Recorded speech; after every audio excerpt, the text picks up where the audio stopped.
Grâce et paix vous sont données de la part de Dieu notre Père et de Jésus-Christ, notre Seigneur. C'est accueilli par le Seigneur lui-même que nous voulons donc venir à lui répondre dans la prière ensemble. Je vous invite donc à nous incliner devant lui. Père éternel, nous voulons te bénir, car ce matin encore, tu es celui qui nous accueille. Tu nous accueilles parce que tu es au soin pour chacun d'entre nous. Nous savons que tu es à l'œuvre en ton esprit dans chacune de nos vies. Et nous savons que tu nous invites par ce moment à nous rappeler ce qui fait l'œuvre de Christ pour chacun. Merci Père donc de nous donner ces instants et donne-nous de pouvoir, dans la joie, venir en quelque sorte à te répondre et venir vraiment à avoir ce souci de ton honneur, de ta gloire, en Jésus-Christ. Amen. Alors un premier chant donc, que nous allons maintenant venir à voir ensemble.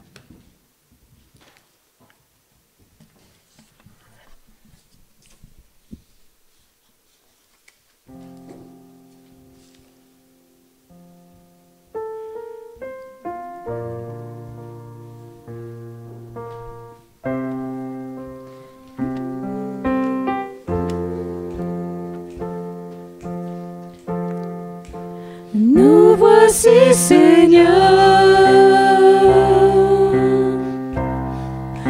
pour louer ton nom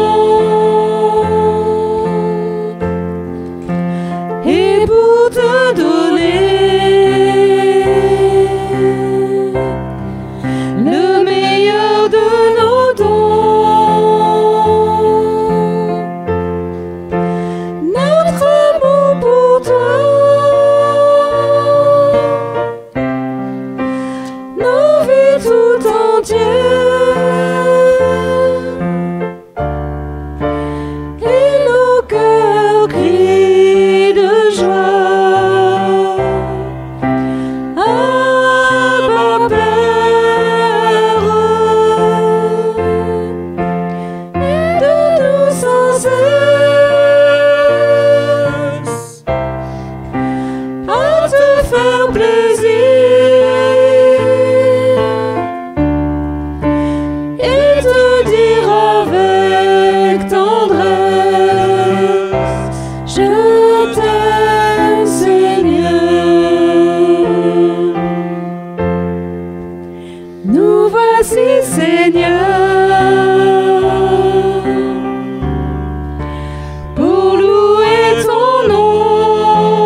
Nous aimons le Seigneur.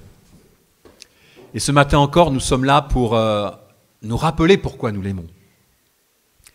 Et nous avons donc, on va avoir cette phrase d'un passage de Colossiens qui est là pour nous rappeler pourquoi Nous venons être dans la joie. Pourquoi nous remercions le Seigneur?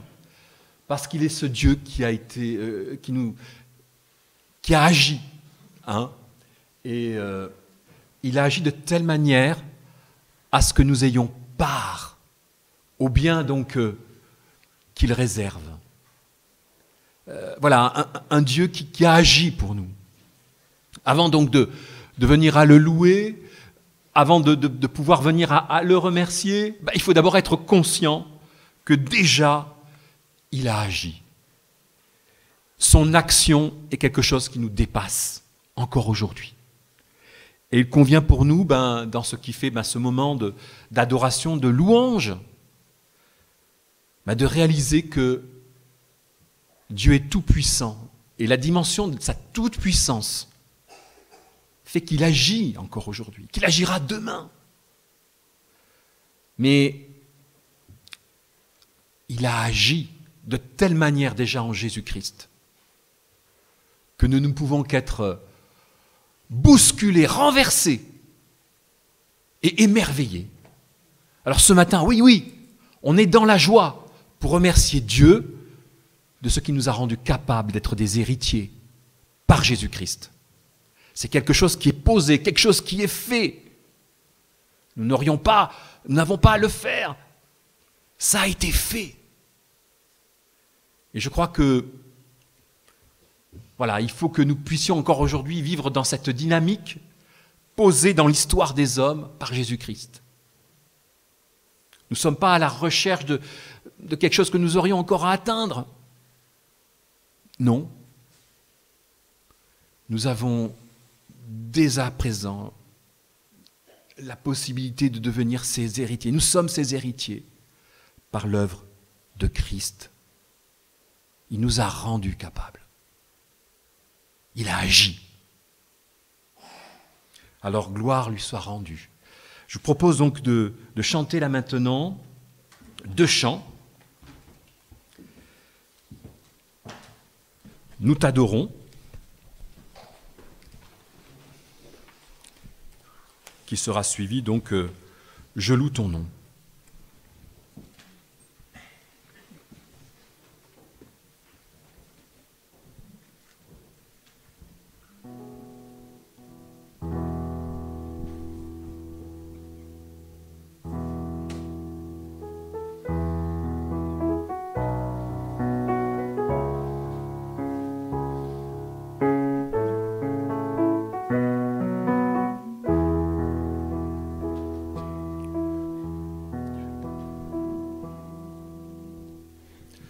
T'adorons, Père, dans ton temple. Nous t'adorons en esprit et en vérité.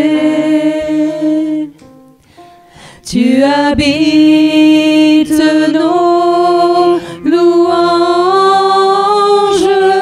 Nous t'adorons en esprit et en vérité.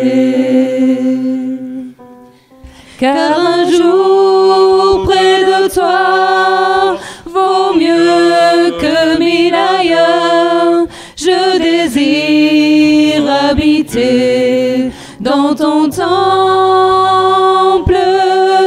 Car un jour près de toi vaut mieux que 1000 ailleurs. Je désire habiter dans ta maison, Seigneur.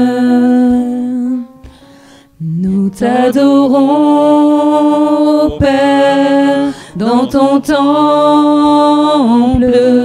Nous t'adorons en esprit et en vérité. Tu habites nos louanges. Nous t'adorons en esprit et en vérité. Car un jour près de toi vaut mieux que 1000 ailleurs. Je désire habiter dans ton temple. Car un jour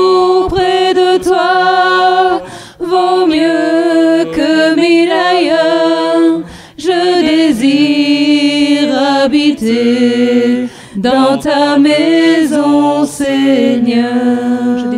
Je désire habiter dans ta maison, Seigneur.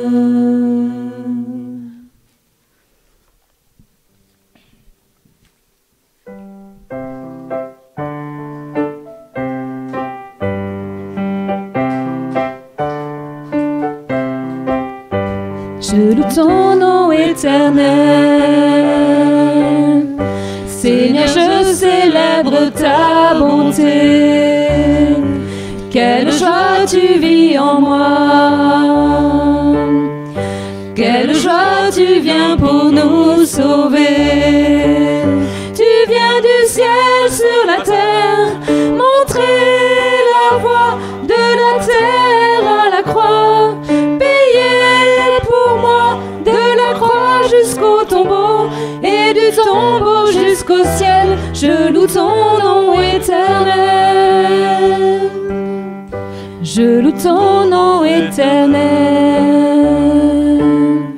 Seigneur, je célèbre ta bonté. Quelle joie tu vis en moi. Quelle joie tu viens pour nous sauver. Tu viens du ciel sur la terre, montrer la voie de la terre à la croix. Payer pour moi de la croix jusqu'au tombeau et du tombeau jusqu'au ciel. Je loue ton nom éternel.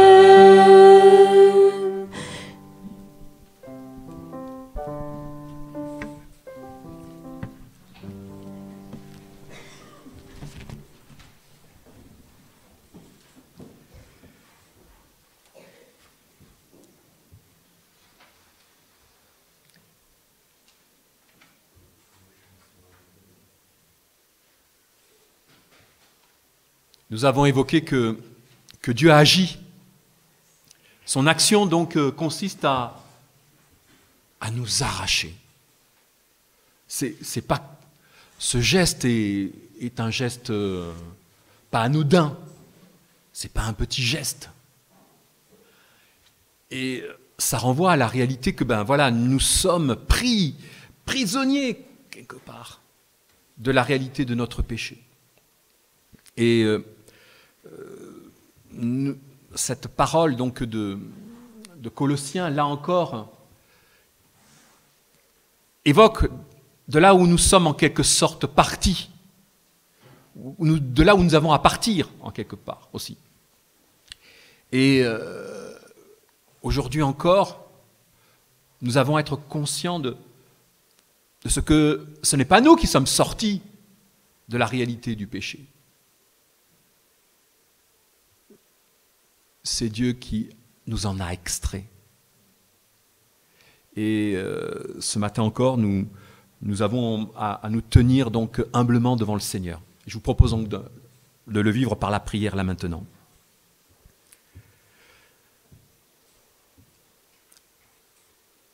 Oui, Père éternel, nous nous présentons à toi et nous voulons parler de notre histoire et nous sommes loin d'avoir une histoire merveilleuse. Nous sommes loin d'avoir une histoire pour te plaire. Nous sommes loin d'être à la hauteur.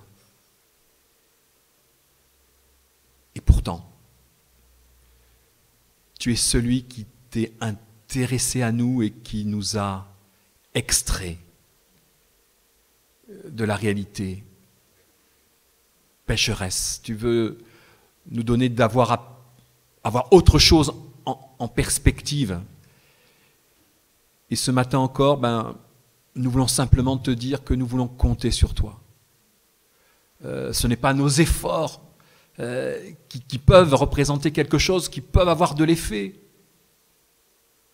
Ce matin encore, nous venons simplement dire que nous comptons sur toi. Amen.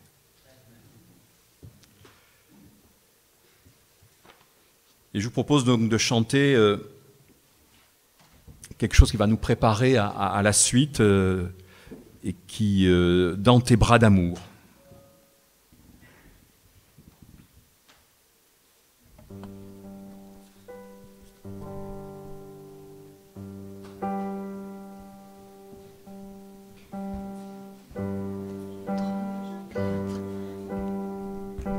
Je veux chanter un chant d'amour pour mon Sauveur, pour toi Jésus. Merci pour ce que tu as fait. Tu es si précieux, Jésus mon Sauveur. Je suis heureuse, tu m'as donné ton nom. Je ne veux pas être ailleurs que dans tes bras d'amour, dans tes bras d'amour, tout près de toi. Ton cœur dans tes bras d'amour. Je veux chanter un chant d'amour pour mon Sauveur, pour toi Jésus. Merci pour ce que tu as fait. Tu es si précieux, Jésus mon Sauveur. Je suis heureuse, tu m'as donné ton nom. Je ne veux pas être ailleurs que dans tes bras d'amour, dans tes bras d'amour, tout près de toi, contre ton cœur, dans tes bras d'amour.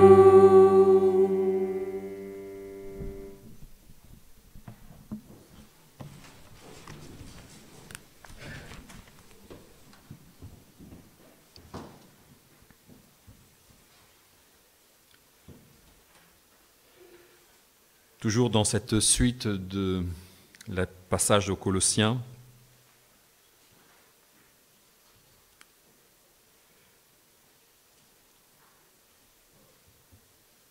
c'est par lui qu'il nous a délivrés du péché et qui nous a délivrés du mal et que nos péchés sont pardonnés.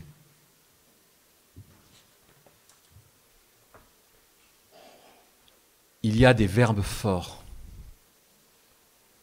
qui sont posés sur nos vies. Ce matin encore, pour chacun, ce verbe délivrer, ce verbe pardonner, posé par Dieu au travers de Christ.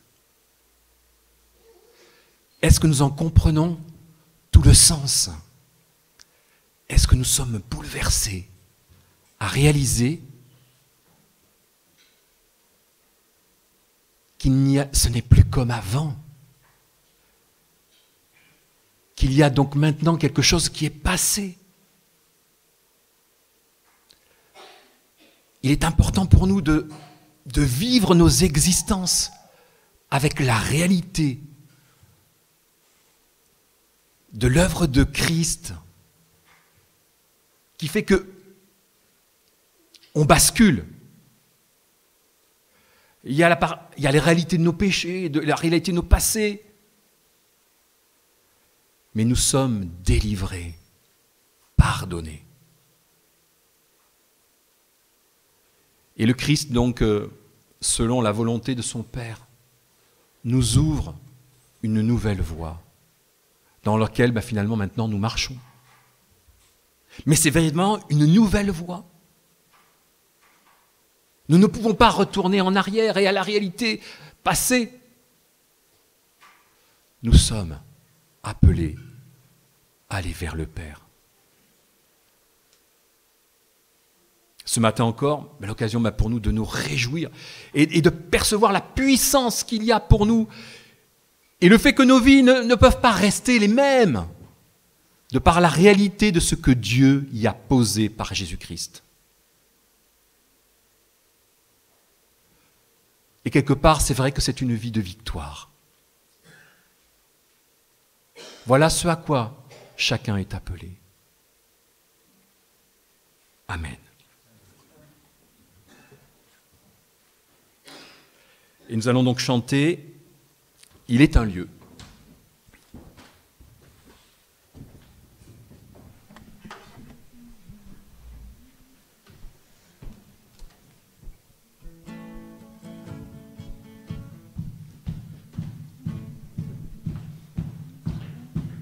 Il est un lieu resplendissant de la gloire de l'agneau, un chemin pour y aller, y habiter à jamais. C'est grâce à toi,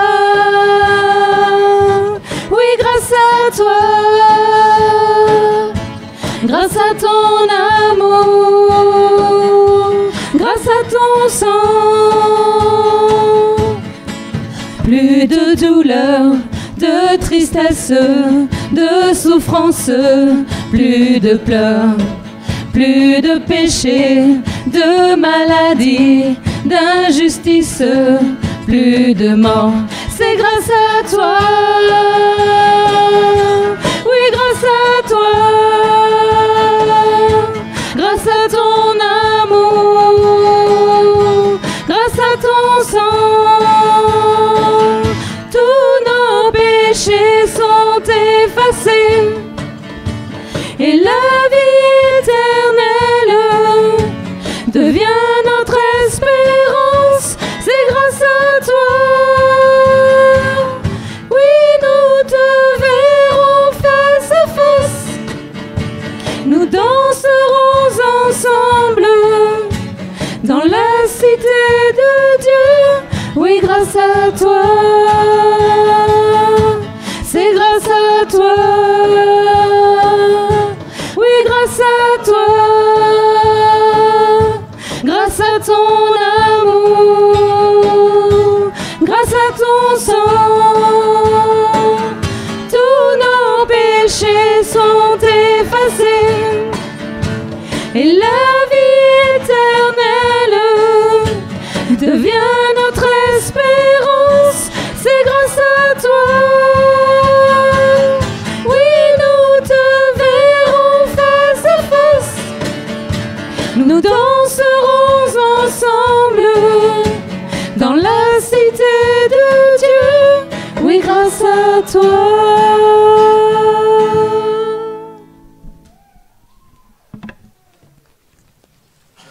Je propose donc quand même de rester debout, excusez-moi.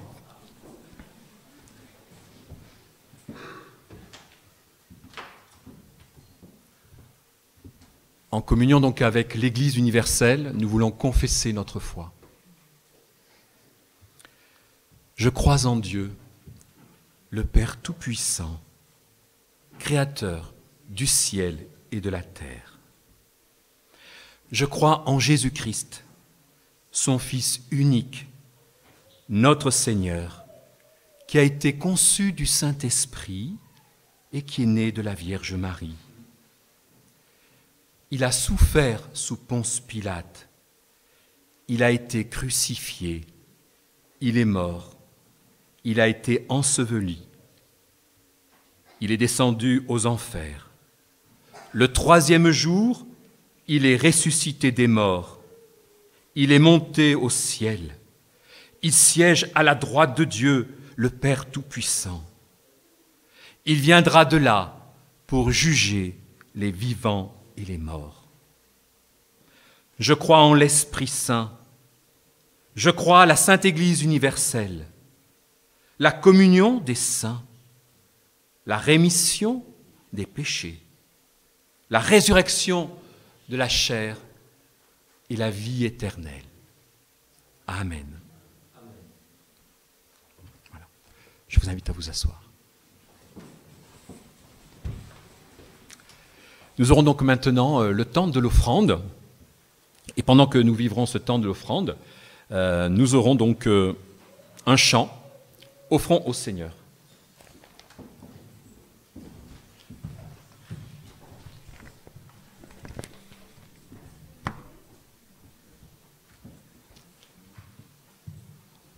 Dany se propose de le faire. Merci Dany. Et merci Claudine aussi. Offrons au Seigneur reconnaissance, son amour durera jamais, car il est bon, il est au-dessus de tout, son amour durera jamais. Chantons, chantons, d'une main puissante et d'un bras tendu, son amour durera jamais. Il nous donne une vie nouvelle, son amour durera jamais. Chantons, chantons, chantons, chantons. À jamais Dieu est fidèle, à jamais Dieu est fort, à jamais Dieu est avec nous, à jamais. À jamais Dieu est fidèle, à jamais Dieu est fort, à jamais Dieu est avec nous, à jamais. À jamais. Du lever du soleil jusqu'à son coucher, son amour durera jamais. Par la grâce de Dieu, nous persévérons, son amour durera jamais. Chantons, chantons, chantons, chantons. À jamais Dieu est fidèle, à jamais Dieu est fort, à jamais Dieu est avec nous, à jamais. À jamais Dieu est fidèle, à jamais Dieu est fort, à jamais Dieu est avec nous, à jamais. À jamais.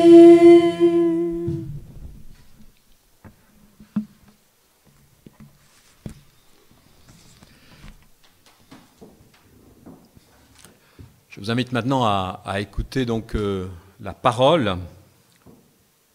Donc nous le ferons donc au travers de 3 textes qui se trouvent donc pour le premier dans le livre du prophète Ésaïe, chapitre 55.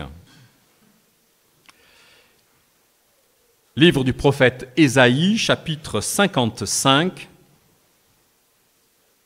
à partir du verset 10. La pluie et la neige tombent du ciel, mais elles n'y retournent pas sans avoir arrosé la terre, sans l'avoir rendue fertile, sans avoir fait germer les graines. Elle procure ainsi ce qu'il faut pour semer et ce qu'il faut pour se nourrir. Eh bien, il en est de même pour ma parole, pour ma promesse. Elle ne revient pas à moi sans avoir produit d'effet, sans avoir réalisé ce que je voulais, sans avoir atteint le but que je lui avais fixé.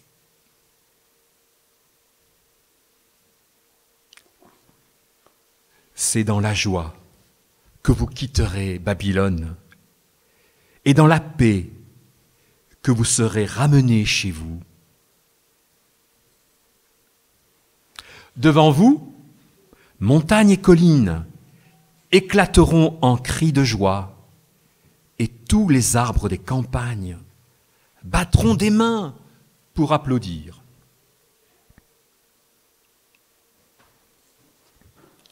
Ensuite, dans l'épître aux Romains, au chapitre 8,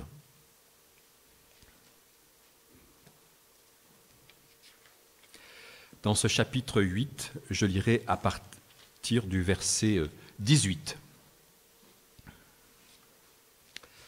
Donc, Romains, chapitre 8, verset 18. J'estime que nos souffrances du temps présent ne sont pas comparables à la gloire que Dieu nous révélera. La création entière attend avec impatience le moment où Dieu révélera ses enfants. Car la création est tombée sous le pouvoir de forces qui ne mènent à rien. Non parce qu'elle l'a voulu elle-même, mais parce que Dieu l'y a mise. Il y a toutefois une espérance.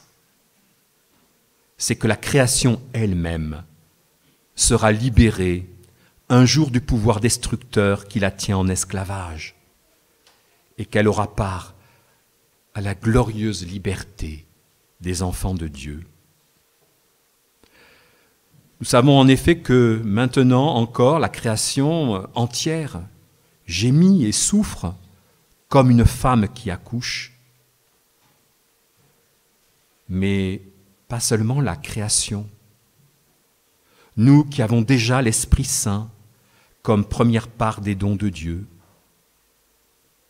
nous gémissons aussi intérieurement en attendant que Dieu fasse de nous ses enfants et nous accorde une délivrance totale.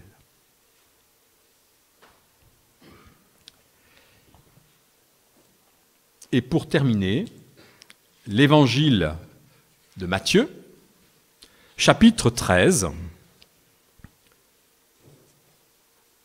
Matthieu, chapitre 13.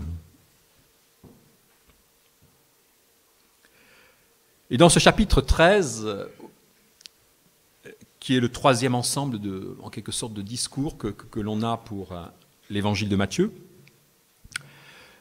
Jésus va donner beaucoup de paraboles. Et je lirai juste les versets 10 à 17.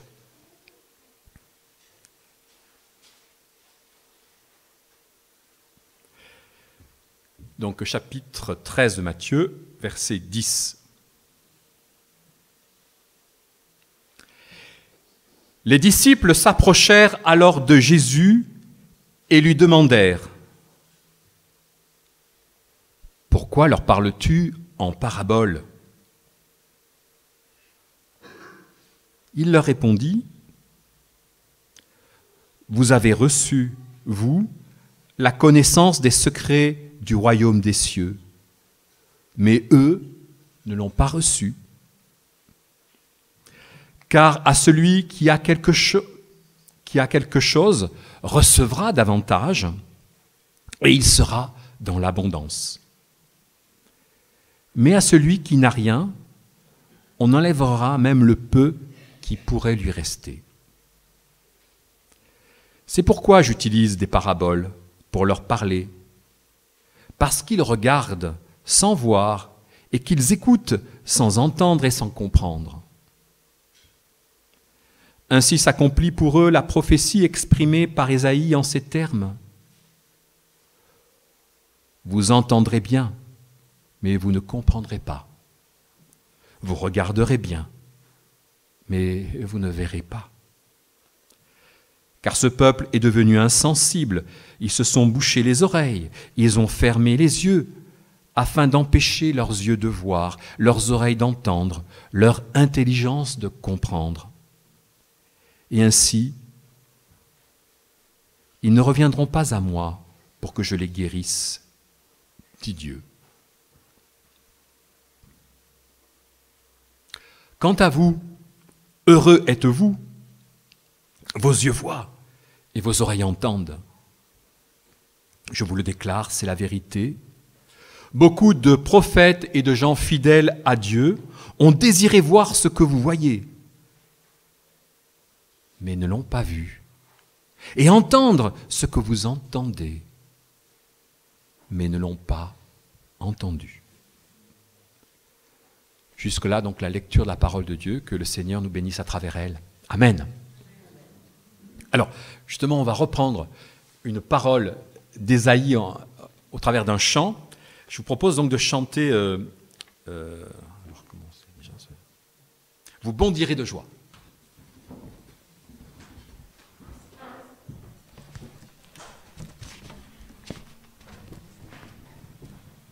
Alors, n'oubliez pas qu'on... Sachez en tout cas qu'on peut taper des mains et qu'on peut bondir sur ce chant.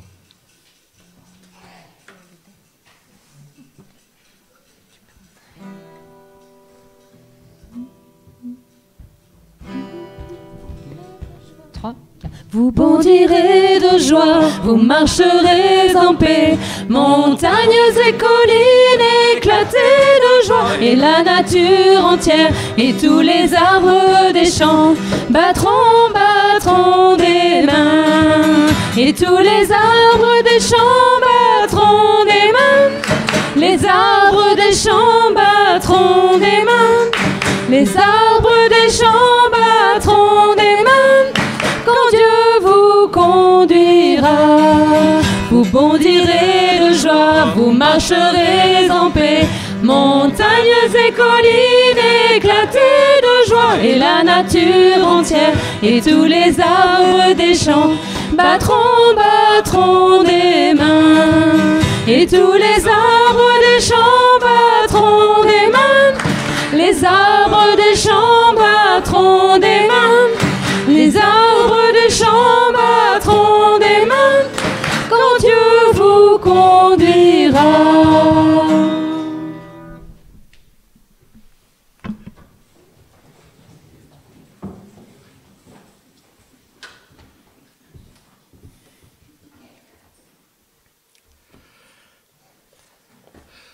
Pourquoi leur parles-tu en parabole ?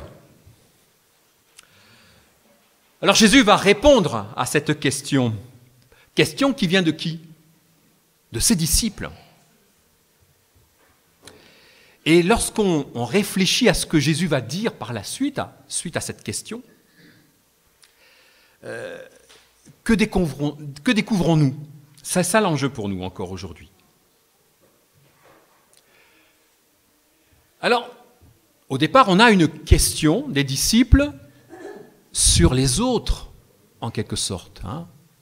Pourquoi tu leur parles ? Ça veut dire les autres, là, tous ceux qui sont venus jusqu'à toi. Et nous, les disciples, on voit bien, mais pourquoi ? Voilà. Et Jésus va quand même, dans sa réponse, va d'abord leur parler à eux. Oui, aux disciples qui posent la question. Vous avez reçu. Vous avez reçu. C'est la première chose qu'il dit. Il dira ensuite pour les autres, ils n'ont pas reçu. Il le dira. Mais d'abord, il leur dit, vous avez reçu. Et voilà, je crois que pour nous, il y a quelque chose à comprendre et sur lequel on a, en quelque sorte, à creuser. Et on va parler donc du coup de ce qui fait des termes tels que jugement, endurcissement, au travers donc du fait de se pencher sur ce passage donc de l'évangile de Matthieu. Alors, est-ce que c'est possible d'en parler aujourd'hui encore ? Et d'abord, est-ce que c'est possible d'abord d'en parler dans l'Église ? Et puis, est-ce que c'est possible d'en parler au dehors ? Voilà. Mais avant de développer tout cela, je voudrais rappeler le contexte dans lequel nous sommes. Dans les 2 chapitres qui précèdent, chapitres 11 et 12, Jésus a eu des mots très durs à l'égard donc des gens qui ne reconnaissent pas son œuvre. Il a parlé aussi, il a eu des mots très durs par rapport à des villes qui ne l'ont, qui face, en raison des miracles qui se sont produits, n'ont pas été attentifs à ce que Jésus avait à leur dire. Et en plus, on accuse Jésus de travailler pour Satan. Voilà ce qui se passe avant. Et qu'est-ce que nous voyons? Jésus confronté à l'incrédulité. Oui, notre grand Seigneur, là, qui est confronté au fait qu'un grand nombre de gens ne croient pas ce qu'il dit. Alors Jésus, qui est quand même quelqu'un qui rassemblait du monde autour de lui, il dit, mais il perçoit qu'il y a quelque chose qui ne va pas quand même. Et quelque part, oui, Jésus est confronté à l'échec en tant que prédicateur. Et dans les quelques versets qui précèdent là, il va raconter une parabole du semeur. Et ce semeur, dans les premiers temps, il ne réussit pas vraiment.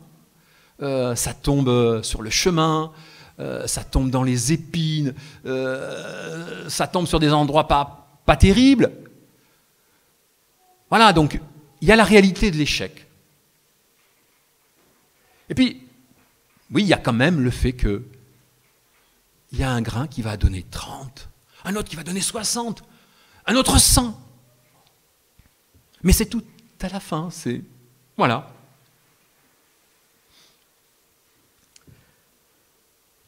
En tout cas, on comprend que la question des disciples, c'est quelque part de remettre en cause la manière de procéder de Jésus. Quelque part, ils sont en train de dire à Jésus, mais il te serait si simple, aussi facile d'être plus simple ou plus direct. Pourquoi tu leur parles en parabole? Tu pourrais faire autrement.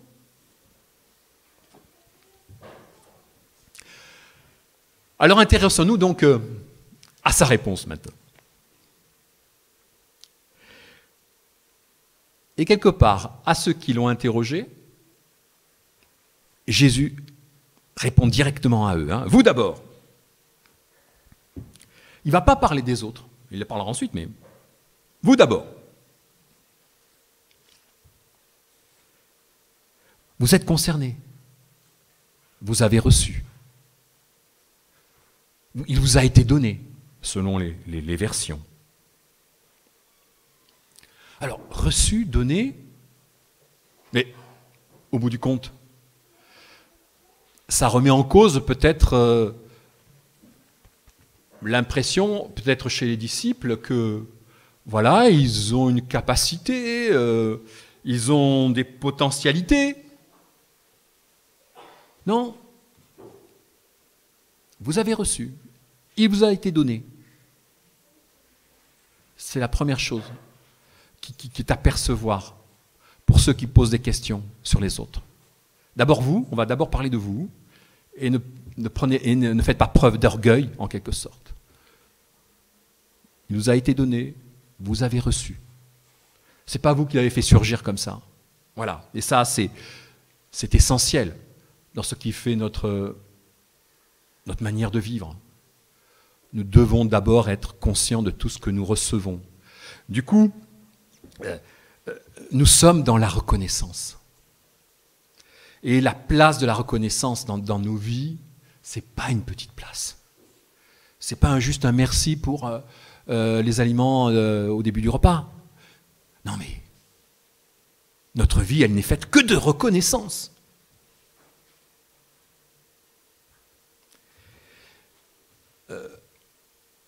La Bible a aussi elle nous invite vraiment à vivre les choses de manière forte. On a écouté ce passage d'Ésaïe et l'invitation qui est faite aux gens d'être dans la joie et que de prendre conscience que toute la nature est en fête autour d'eux.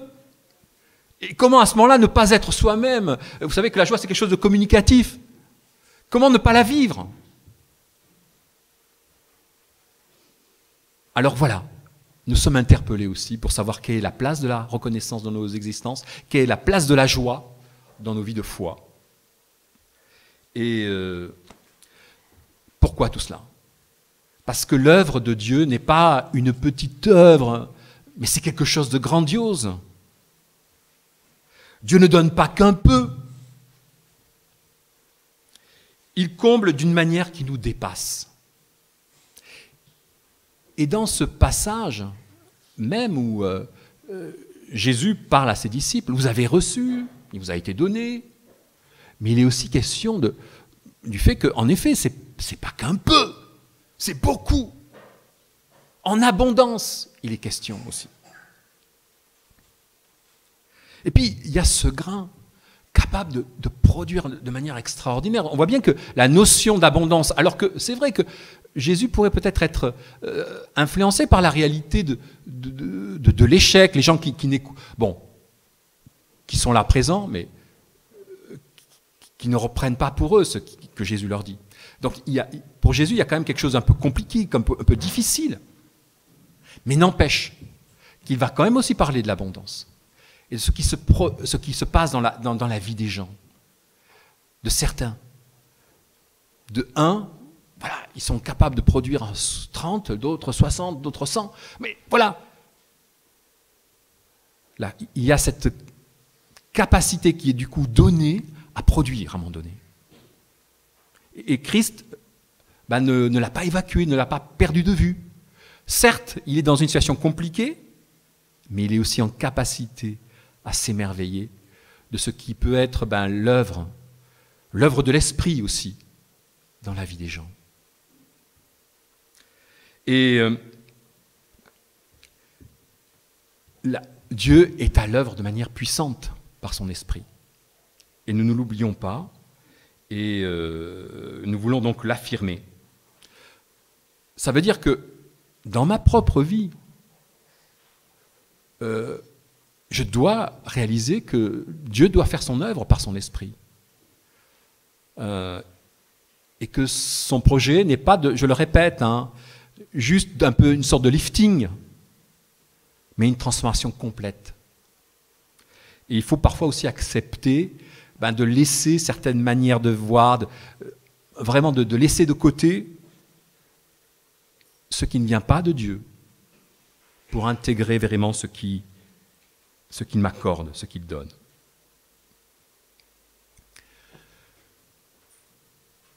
Alors en insistant tant sur la dimension donc de ce qui est reçu, de ce qui est donné, je crois qu'il faut accepter aussi que voilà, le libre arbitre de l'homme, le positionnement indépendant de l'homme, c'est un peu, excusez-moi, c'est pas grand-chose, ça n'a pas de sens, ça n'existe pas. Et il y a cette parole d'Éphésiens 2, versets 4 et 5. « Mais Dieu qui est riche en miséricorde, à cause du grand amour dont il nous a aimés, nous qui étions morts par nos offenses, nous a rendus vivants avec Christ. » Il nous a rendus vivants avec Christ. Rendus vivants. Non pas comme ça, rendus vivants, mais avec Christ. Oui, voilà, on y tient. L'homme, de manière naturelle, ne peut pas, par ses propres capacités, revenir à Dieu comme ça. il est séparé de Dieu. Et c'est vrai qu'il y a la foi qui est donnée par Dieu, qui vient donc à agir aussi de manière surnaturelle par son esprit. Voilà. Voilà quelque chose qui doit nous pousser à la reconnaissance, à la joie, et pas une petite joie. Donc du coup, c'est vrai qu'on est content d'avoir des bénédictions dans nos vies, dans nos existences, on est content que les choses se passent bien, mais n'oublions pas la bénédiction. La bénédiction, c'est l'œuvre de Christ sur la croix. Après, c'est des petites bénédictions. Et si on cherche que des bénédictions, des petites bénédictions, et qu'on oublie la grande bénédiction, waouh! Dommage. Le second point. Donc, on a compris que les disciples, ils remettaient un peu en cause la méthode de Jésus. Hein. Il leur semble que Jésus donc, pourrait faire autrement. Jésus, donc, tu as un problème. Mais Jésus n'a pas un problème. C'est ceux qui sont face à Jésus qui ont un problème. C'est la question de l'incrédulité. Hein?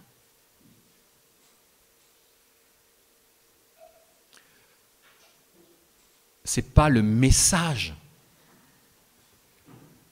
C'est d'abord celui qui, face à ce message, verrouille, n'en veut pas.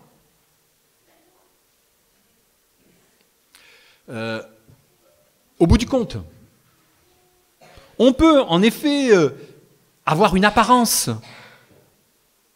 de croyant. On peut ouvrir la Bible. On peut faire plein de choses.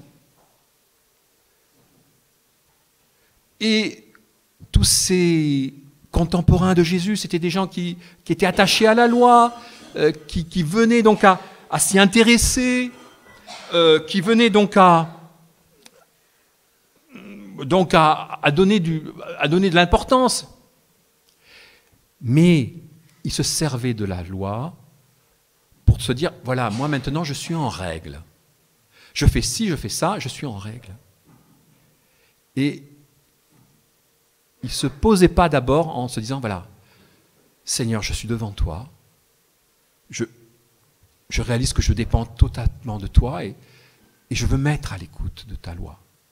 Je veux que tu me conduises. Ils avaient un peu inversé les choses. Et c'est l'enseignement de Christ, là, justement, qui est là pour démonter leur manière de fonctionner. Réaliser cette dépendance à Dieu, au lieu de penser que, voilà, tu as vu Dieu, j'ai fait ci, j'ai fait ça, tu peux me laisser tranquille, c'est bon. Et donc, plein de gens ont fermé leur cœur à Jésus. Ils se sont réfugiés donc derrière la loi de Moïse pour leur propre sécurité. Et là, dans le fait de s'enfermer en quelque sorte pour être un peu à l'abri de la dimension sécuritaire, ben, ils ont oublié d'aimer Dieu, d'aimer leur prochain. Alors donc, vous comprenez, lorsque Jésus veut réexpliquer la loi, ça ne va pas, ça ne passe pas. Hein. Ils ont donc fermé leurs intelligences, ils ont verrouillé leur cœur derrière des principes et des règles.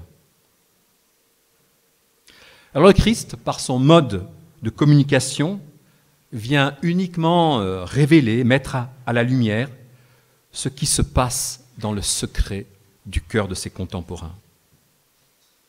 Ils entendent son enseignement en parabole, mais ils ne le comprennent pas.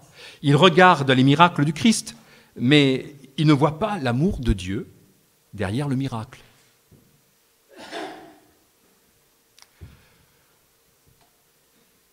Alors de nos jours, qu'est-ce qui peut bien fermer l'intelligence de nos contemporains? Qu'est-ce qui peut verrouiller leur cœur? Qu'est-ce qui peut les empêcher de voir Dieu à travers le message d'amour de notre Seigneur. Alors, on propose l'argent, le confort, la paix apparente, voilà. Parfois aussi, il y a un sentiment de supériorité par rapport à la question de la foi en Dieu, voilà. Il y a aussi parfois du dégoût par rapport à ce que, justement, l'Église a pu faire ou montrer, ou certains ont pu montrer. Et voilà, donc, du coup, on ne veut pas en entendre parler plus du message de Christ.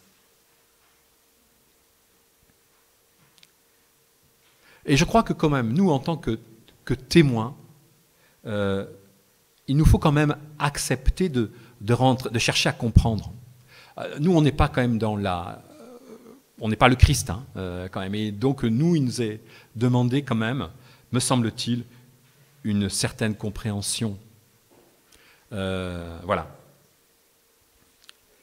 Avant de témoigner envers l'autre, il nous faut nous intéresser à lui, à ce qu'il est, à ce qu'il pense. L'amour de l'autre reste toujours le premier pas vers le témoignage, parce que nous sommes des témoins, et nous n'avons pas à l'oublier.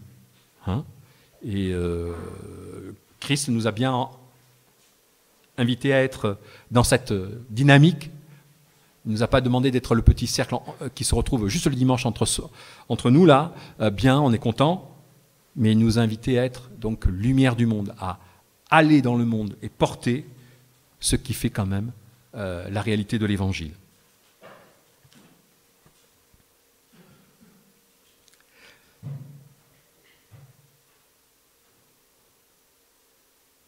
Alors, intéressons et demandons donc surtout à Dieu de nous éclairer sur l'état du cœur de ceux qui nous entourent, pour pouvoir donc ensuite leur témoigner de l'Évangile d'une manière adaptée. Quelle que soit donc la manière par laquelle donc, le Christ avait enseigné, c'est vrai que le peuple n'avait pas cru. Mais la mission de Christ, la première mission, elle n'est pas d'ouvrir les cœurs. Alors vous allez être un peu surpris, mais oui, j'ose le dire, ce n'est pas d'ouvrir les cœurs. Alors il enseigne en parabole pour venir illustrer le fait que le peuple écoute, mais qu'il n'entend pas l'appel de Dieu. Il regarde, mais il ne voit pas l'amour de Dieu. Celui qui va ouvrir les cœurs, ce sera l'Esprit Saint, qui viendra changer les cœurs, éclairer l'intelligence, pour amener les humains à la foi. Nous, on voudrait toujours que les gens acceptent le Christ dès que nous parlons de lui. Et nous voudrions voir des conversions instantanées, paf, dès que l'Évangile est annoncé. Nous souhaitons que les cœurs s'ouvrent à Christ en un claquement de doigts. On voudrait tellement que les choses soient plus simples. Mais cela se passe rarement comme ça. Bien souvent, il y a le temps de l'écoute du message. Puis parfois seulement, des années plus tard, vient le temps de la compréhension, de la conversion et de la foi. Et il nous faut accepter cela. Nous ne sommes pas les maîtres, ce n'est pas nous qui présidons à tout cela. Nous ne sommes que les instruments.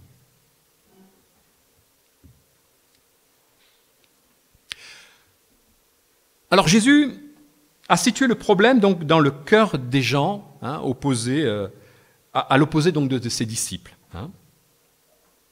Et donc du coup, Jésus va parler du jugement. Alors, peut-être qu'aujourd'hui, c'est pas super de parler comme ça, mais puis parler de Jésus et du jugement, c'est pas terrible pour certains. Mais il nous faut aussi accepter de voir que Jésus a dit lui-même qu'il était venu annoncer un jugement.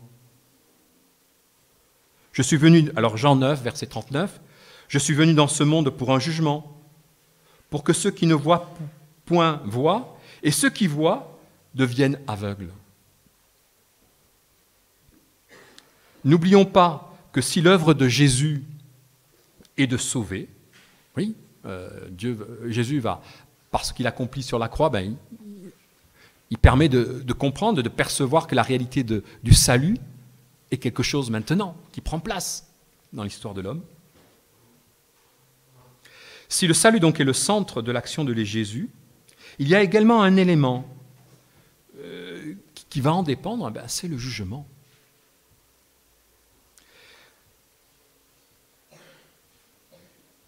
Alors, on aimerait éviter cela. Mais, voilà, nous ne sommes que, je le répète, des instruments. Ce n'est pas nous qui présidons à tout. Et nous n'avons pas à projeter ce qui fait nos envies, voilà, notre manière de voir les choses.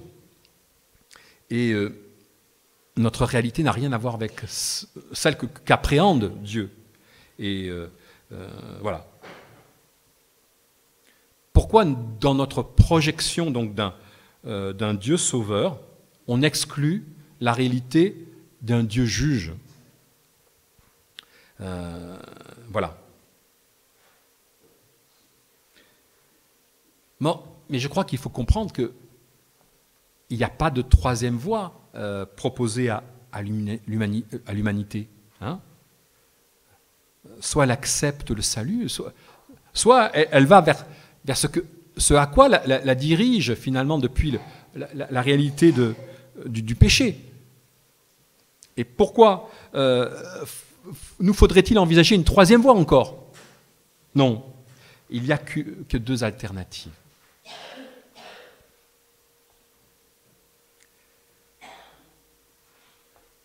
En Jean 3, au verset 18, « Celui qui croit en Jésus n'est point jugé, mais celui qui ne croit pas est déjà jugé parce qu'il n'a pas cru au nom du Fils unique de Dieu. » Alors c'est vrai que nous pouvons parler du jugement. Mais attention, nous ne sommes pas là pour l'exécuter. Et si nous venions à envisager qu'il en soit ainsi, c'est que nous prendrions une place que nous n'avons pas à prendre. Il y a des choses qui ne sont pas de notre ressort et qui nous dépassent aussi. Comme nous dépasse aussi cette réalité de l'endurcissement. L'endurcissement est-il le fait de l'homme ou de Dieu?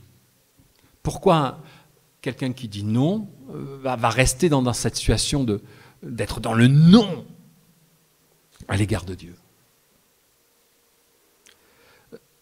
Quelque part, la créature ne peut pas prétendre tout maîtriser. Et il nous faut aussi accepter que, en quelque sorte, le non de l'homme est une cause seconde. Mais voilà, tout reste entre les mains du Seigneur. Et c'est lui qui maîtrise tout. Et voilà, pour aborder ces questions-là, il nous faut avoir beaucoup d'humilité. Et accepter de ne pas tout maîtriser, de ne pas tout savoir.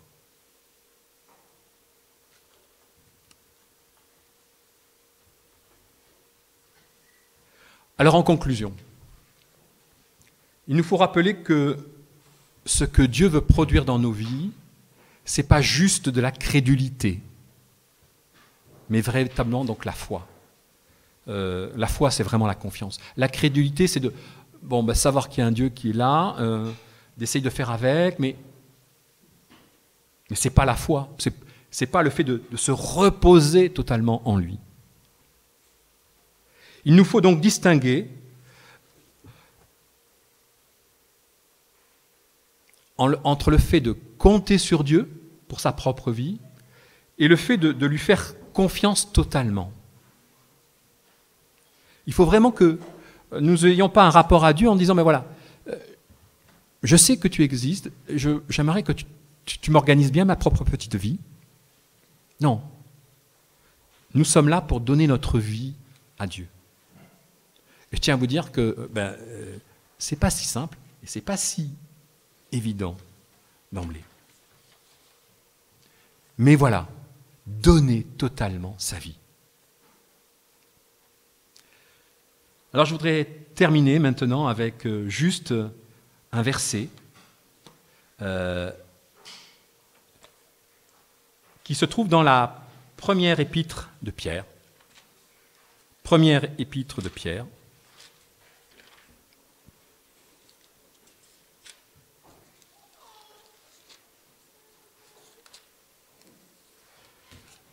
Dans le chapitre 1er,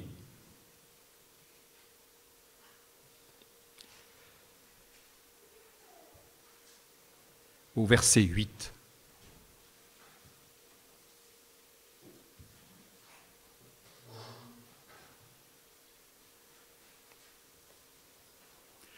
Quelque part aussi, une sorte de programme pour nous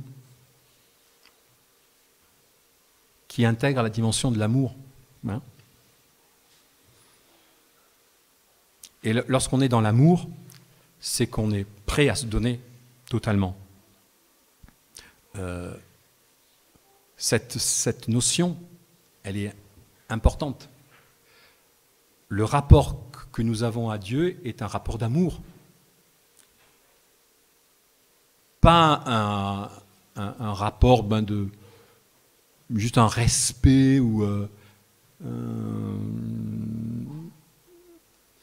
comment pourrait-on dire, veiller à avoir de bonnes relations, quoi. C'est pas ça, c'est vraiment un amour. Vous l'aimez bien que vous ne vous l'aimez bien que vous ne l'ayez pas vu. Vous croyez en lui, bien que vous ne le voyiez pas encore. C'est pourquoi vous vous réjouissez d'une joie glorieuse, inexprimable, car vous atteignez le but de votre foi, le salut de votre être. Il est question de se réjouir d'une joie glorieuse, inexprimable. Oh, alors là, l'auteur de ces mots, il en a ajouté, réjouir, joie, glorieuse, tout ça. Mais pour nous rappeler, voilà, que c'est pas qu'un peu. Et cette réalité de notre relation à Dieu, de la réalité de l'amour qui nous porte et que nous pouvons lui porter en retour, nous fait rentrer vraiment dans une joie qui est sans commune. Alors attachons-nous donc au cours de cette semaine à expérimenter cette joie, en prenant donc vraiment en comprenant l'enjeu pour nous encore d'aimer notre Dieu en Jésus-Christ. Amen.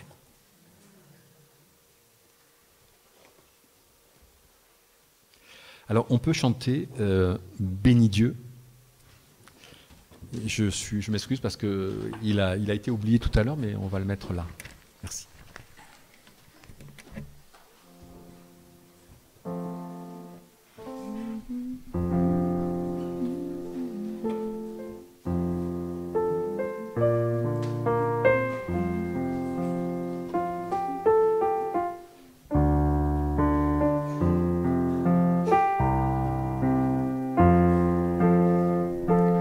Bénis Dieu, mon âme, oh mon âme, rends gloire à son saint nom. Oh, chante comme jamais, oh mon âme, rends gloire à son saint nom. Voici l'aube d'un nouveau jour. Pour toi un chant doit s'élever devant ce qui m'attend et ce qui pourrait arriver. Qu'à la fin du jour je te chante encore.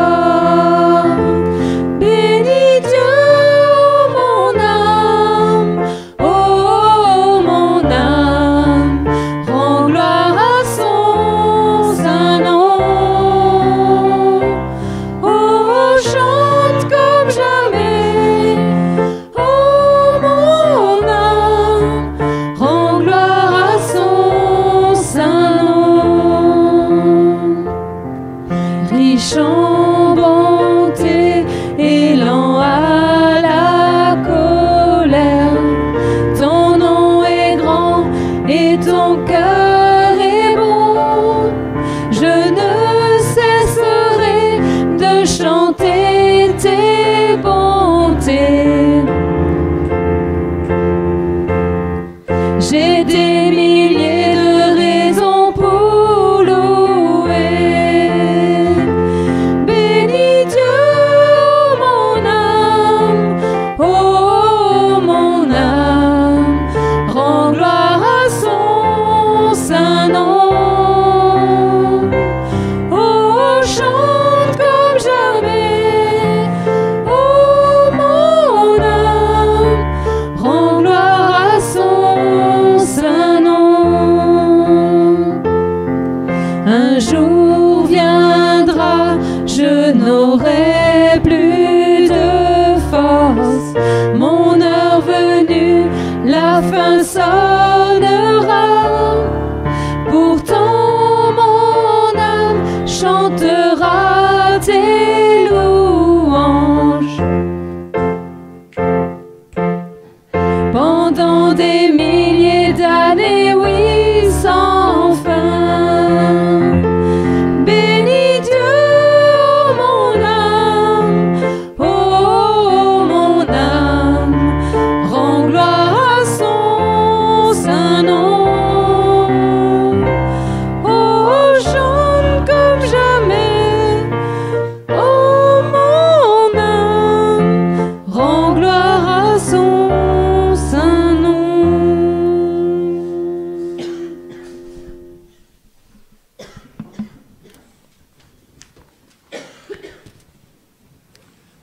Voilà, donc on peut s'asseoir. On va vivre un temps d'annonce très, très court, mais est-ce qu'il y a quelqu'un qui souhaiterait porter un témoignage? Voilà, si... Ah, Jenny veut venir porter témoignage. Alors il faut venir devant.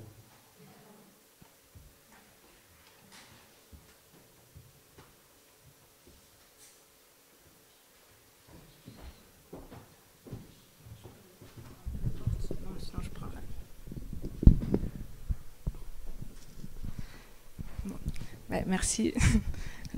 J'avais à cœur en plus quelque chose ce matin et c'est témoignage et de reconnaissance et en même temps encore un sujet de prière. C'est un sujet de prière que j'avais donné il y a quelque temps déjà par rapport à ma tante qui est malade et elle a déjà une maladie depuis longtemps et on lui a déclaré encore une autre maladie il y a quelques mois et on lui a même dit il lui reste peu de temps quoi. Et donc j'avais prié il y a quelque temps ici et je voulais rendre grâce à Dieu parce que j'étais pas très proche et je savais pas comment lui parler parce que quand on a pris un peu de distance, c'est compliqué. Et le Seigneur a permis que j'habite à côté de chez elle. Je suis à une rue derrière chez elle. J'ai pu la voir un peu plus ces derniers temps, partager des choses avec elle. Là, ça fait une semaine qu'elle est à l'hôpital, qu'elle est hospitalisée. Ses reins sont en train de lâcher. Voilà, je rends grâce à Dieu parce que je peux aller la voir, je peux discuter avec elle, j'ai pu prier avec elle cette semaine et je vous demande encore de prier pour elle. On ne sait pas quel est son devenir, même si les médecins disent des choses, seul Dieu connaît le temps de chacun. Mais que dans ce temps-là, que je puisse être auprès d'elle, l'accompagner, je puisse avoir les mots, l'écoute, parce qu'elle a des questions, elle m'a posé des questions, et voilà, que le Seigneur puisse m'orienter dans ça, que l'Esprit Saint, on l'a dit, puisse ouvrir son cœur et me conduire dans tout ça. Et je voudrais prier aussi pour son mari, mon oncle, donc, qui c'est un peu plus difficile, puisque je ne l'ai pas vu quelque temps, et c'est quelqu'un d'assez dur et de raciste, il faut le dire, et c'est pas facile que j'y aille voir avec mes enfants, mais j'ai pu vivre un temps, parce que contrairement à eux, avec leur fille, je suis très proche, et quand elle descend ici, je suis avec elle, donc j'ai pu vivre un temps avec elle ce week-end, et il y avait son papa, et j'ai vu quand même un moment tendre et un sourire envers mon fils. Et je sais que là aussi, je vois la main de Dieu, parce qu'il y aurait quelque temps, ça n'aurait pas pu se passer. Donc voilà, je voulais rendre un peu ce témoignage ce matin et de prier aussi pour ma famille et voilà, tout ça. Merci. Comment? Ah oui, le prénom de ma tante s'appelle Claude.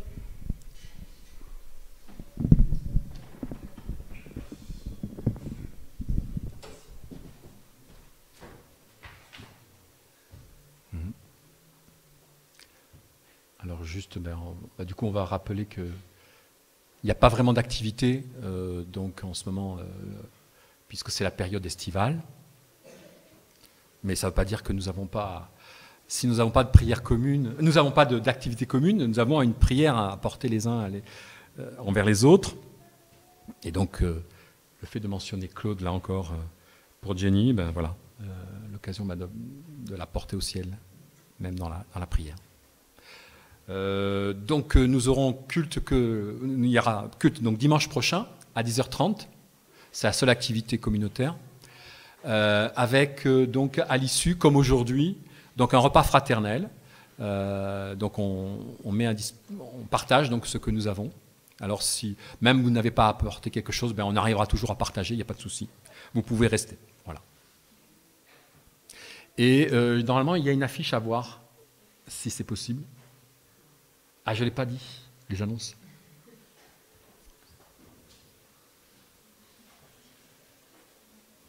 Parce qu'il y a quand même, à la fin de la semaine prochaine, de cette semaine-là, le festival À quoi tu sers, lié donc à la chorale Aquarium, qui se déroulera donc à Gagnières. Donc il y a 4 jeunes de notre communauté qui sont investis. Et voilà, donc nous pouvons aussi porter ce moment et ce temps dans la prière. Ça fait maintenant une semaine qu'ils sont partis pour préparer cet événement, et voilà. Et vraiment que il y a des flyers aussi dans l'entrée pour ce festival qui se passe le 21, 22 et 23, donc avec concert non seulement de la chorale Aquarium, mais il y a aussi, me semble-t-il, Héritage, voilà. Il y a un rappeur, je ne sais pas, Gab, voilà. Les têtes d'affiche, c'est Héritage et Gab. Et puis Morin, voilà. Vous pouvez dire un mot, parce que du coup je reçois les photos tous les jours des enfants, et c'est beau de voir les enfants sourire à ce moment. Et ils préparent le concert, et donc là ils se lancent dans un nouveau projet de concert, puisque là ils ont pris des chants de Jean-Jacques Goldman, qui ont changé les paroles. Et ceux qui ont, par exemple, les réseaux sociaux, Facebook, vous pouvez voir Pascal Gonzalez qui présente les jeux qui sont en train de vivre, et les présente, et il partage aussi ce qui témoigne avec ces gens. Ça, vraiment, percutant. Ouais. Et vous pouvez aller voir sur les réseaux sociaux. Oui, c'est vrai que j'ai vu une photo de Sita réjouie, de Nathan et Enzo, voilà. J'ai pas vu Emmanuel, mais je pense que ça va être la même chose. On peut aussi penser à Déborah, qui a entamé cette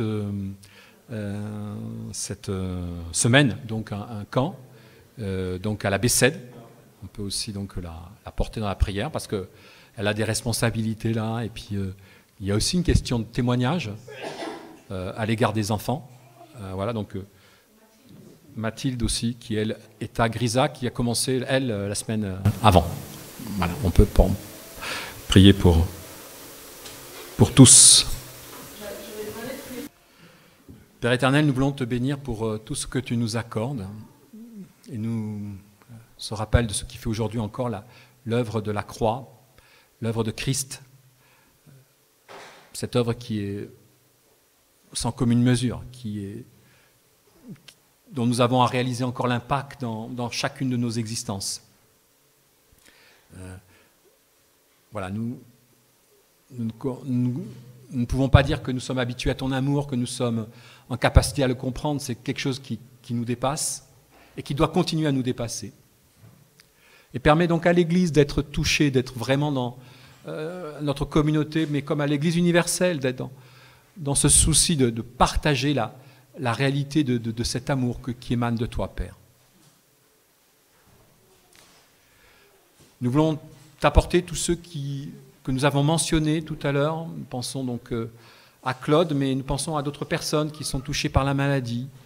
Et dans cette expérience qui est la leur, te demandons vraiment de te révéler à eux, de te révéler à leur entourage, de les accompagner, de les conduire, car nous savons que même ces heures-là, peuvent être éclairés de ta lumière.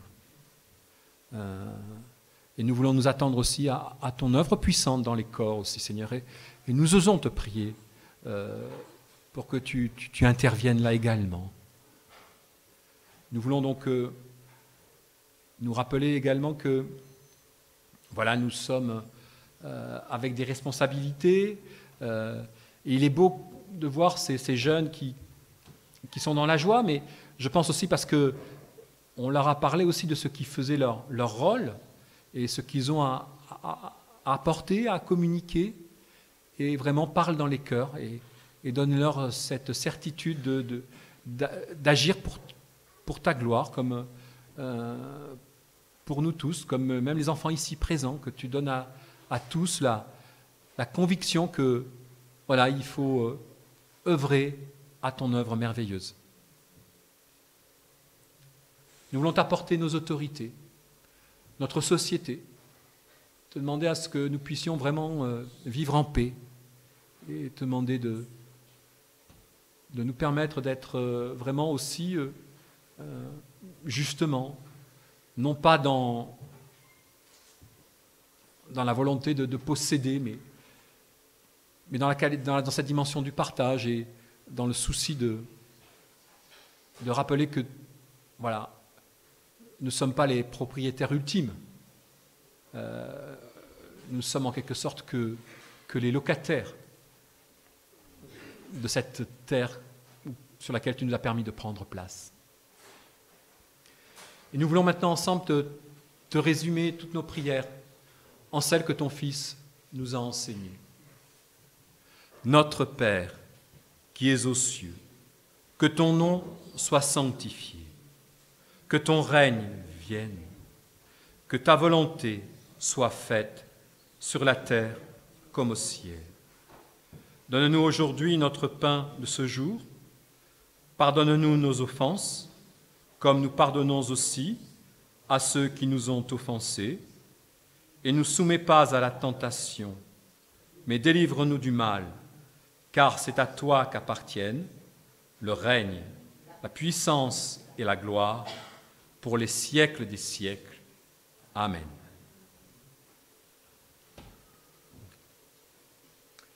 Je vous invite à vous lever pour l'envoi. Poursuivez votre route dans le Christ Jésus, lui le Seigneur, tel que vous l'avez reçu. Soyez enracinés et fondés en lui, affermis dans la foi et débordant de reconnaissance.